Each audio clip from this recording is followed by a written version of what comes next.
దేవుని పరిశుద్ధ నామానికి స్తోత్రం కలుగునుగాక. ఆమేన్. మన ప్రభుని యేసుక్రీస్తు నామములో మీ అందరికీ నా శుభాలు వందనాలు తెలియజేస్తున్నాను. దేవుడు మన కోసం సిద్ధపరిచిన అద్భుతమైన వాగ్దానాన్ని మనం స్వీకరిద్దాం. ఇర్మీయా గ్రంథం 6 అధ్యాయం 16 వచనం. ఇర్మీయా గ్రంథం 6 అధ్యాయము 16 వచనం. మీకు నెమ్మది కలుగును. మీకు నెమ్మది కలుగును. నా ప్రియ సహోదరి సహోదరులారా, దేవుడు మనతో మాట్లాడుతున్న మాట, మన జీవితాలకు ఇస్తున్న అద్భుతమైన భరోసా, ఆయన మనకిస్తున్న అద్భుతమైన వాగ్దానము. మీకు నెమ్మది కలుగుతుందని ఆయన వాగ్దానం చేస్తున్నాడు. మానవ జీవితానికి లేనిది ఏంటయ్యా అనంటే, ఈ లోకంలో పాప సంబంధమైన భయంకరమైన వేదన, శోధన, అలాగే శాపం వలన కొన్ని విషయాలు మనం కోల్పోయాం. ఆ విషయాల్లో మనం విజయం సాధించలేకపోతున్నాం. ఈరోజు మనం కోల్పోయిన ఒక అద్భుతమైన వరము, దేవుని యొక్క కృప ఏంటంటే నెమ్మదనేది. ఆ నెమ్మది మనం కోల్పోవడం వల్ల మానవ జీవితానికి నెమ్మది లేక ఎంతో బాధపడుతున్నారు చాలామంది. ఈ రోజున డబ్బు నెమ్మదినివ్వట్లేదు, పేరు ప్రఖ్యాతులు నెమ్మదినివ్వట్లేదు, ఆరోగ్యము నెమ్మదినివ్వట్లేదు, అలాగే ఐశ్వర్యం చాలామందికి నెమ్మదివ్వట్లేదు, అలాగే కుటుంబంకి చాలామందికి నెమ్మదివ్వట్లేదు.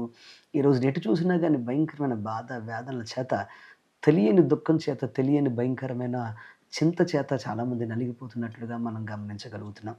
నా ప్రియ సహోదరి, సహోదరులారా, ఈరోజు ప్రత్యేకంగా ప్రభువు మనతో మాట్లాడుతున్న మాటను గుండెల్లోకి తీసుకొని మీరందరూ కూడా ముందుకు సాగాలని మీకు మనవి చేస్తున్నాను.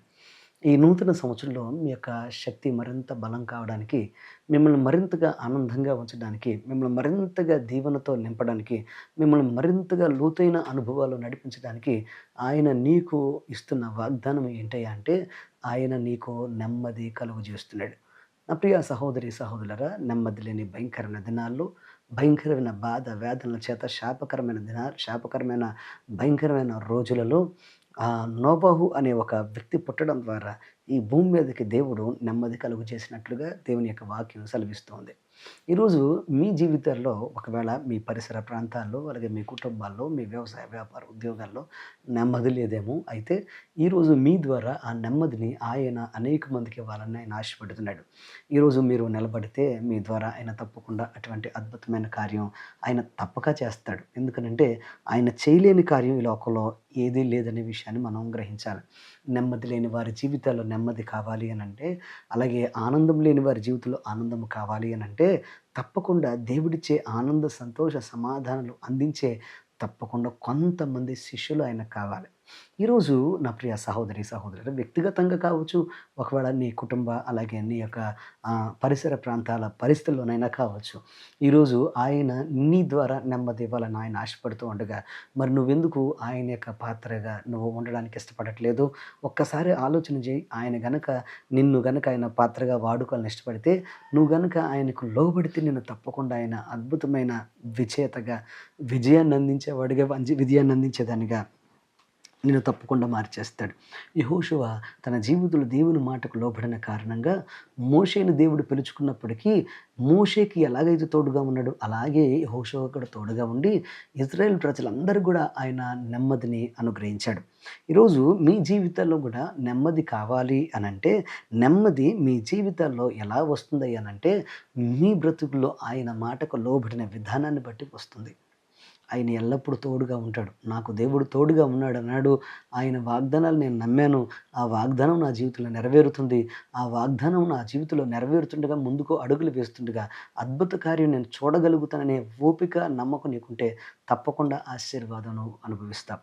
ఈరోజు ప్రత్యేకంగా నీవు నీ యొక్క చూపును ఆయన వైపు త్రిప్పి నువ్వు గనక అడుగులు ముందుకు వేసినట్లయితే నువ్వు తప్పకుండా కార్యము చూస్తావు అన్నది వాస్తవం.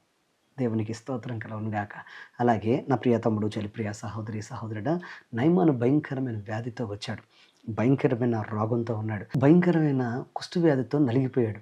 అలాంటి భయంకరమైన పరిస్థితుల్లో ఆరోగ్యాన్ని వెతుక్కుంటూ రాగా ఎలీషా దేవుని యొక్క సన్నిధిలో పలికిన మాట వలన అతనికి రోగము నుండి నెమ్మది కలిగింది. ప్రియ తమ్ముడు, ప్రియ సహోదరి, సహోదరుడా, ఈరోజు ఆయన నీకు నెమ్మది కలుగు చేయడానికి, నీ ద్వారా నీ వారి అందరికీ, నీ కుటుంబానికి, నీ భర్తకు, నీ భార్యకు, నీ బిడ్డలకు, నీ తల్లిదండ్రులకు నెమ్మది ఇవ్వాలని ఆయన ఆశపడుతున్నాడు. అయ్యా, నాకే దిక్కు లేదండి, నేను ఇంకొకరికి అని అంటారా? అయితే ఒక మాట చెప్తాను వినండి. ఈ లోకంలో ఎవరైనా ఆయన చేతుల్లో పడితే ఆయన వారిని గొప్ప నాయకులుగా, మార్గదర్శకులుగా, ఒక టార్చ్ బేరర్గా వారిని ఆయన మార్చేస్తాడు. దేవుని చేతిలో పడనంతసేపు ఎవరైనా, అది మోగరాయినా, అది భయంకరమైన మోగరాయి అయినా, పనికిరానిదైనా, అది తలకు మూలరాయిగా మారిపోతుంది. ఈరోజు నీవు కూడా అంతే. ఆయన చేతుల్లో పడేంత వరకే. ఆయన చేతుల్లో పడ్డావా, నీ దినాలు, నీ నెలలు, నీ సంవత్సరాలు, నీ జీవితంలో విజయకరంగా, అద్భుతకరంగా, ఆశీర్వాదకరంగా, మధురంగా మారిపోతాయి. దేవుడు మీ జీవితంలో అట్టి కృప అనుగ్రహించి, ఇంకా ఘనమైన సాక్షులుగా మిమ్మల్ని నిలబెట్టి, అనేక మందిలో గొప్ప పాత్రలుగా మిమ్మల్ని వాడుకొనుగాక. ఆమేన్. Let's pray. ప్రార్థన చేద్దాం. మా పరమ తండ్రి, నీకు వందనాలు, స్తోత్రాలు. ఈ ఉదయకాలం మందు ప్రత్యేకంగా ఎంతమంది అయితే ఈ వాక్యాన్ని వింటున్నారో వారందరిని మీరు ఆశీర్వదించండి. వారు ఏ దేశం నుండి, ఏ ప్రాంతం నుండి ఈ వాక్యాన్ని వింటున్నా వారి జీవితంలో ఒక అద్భుత కార్యము జరుగునుగాక. నీ చేతులకు బిడ్డలను అప్పగిస్తుండగా ఈ దినమంతా, అలాగే ఈ నెలంతా కూడా ఘనమైన ఆశీర్వాదాలు అనుభవించే బిడ్డలుగా మార్చి ముందుకు నడిపించమని యేసు పరిశుద్ధ నామమున అడిగి వేడుకొని ప్రార్థిస్తున్నాము పరమ తండ్రి. ఆమేన్. ఆమేన్. ఆమేన్. God bless you. దేవుడు మిమ్మల్ని దీవించునుగాక. తప్పక మీ యొక్క బంధువులతో, మీ స్నేహితులతో ఈ వాక్యాన్ని షేర్ చేసుకోండి. God bless you. ఆమేన్.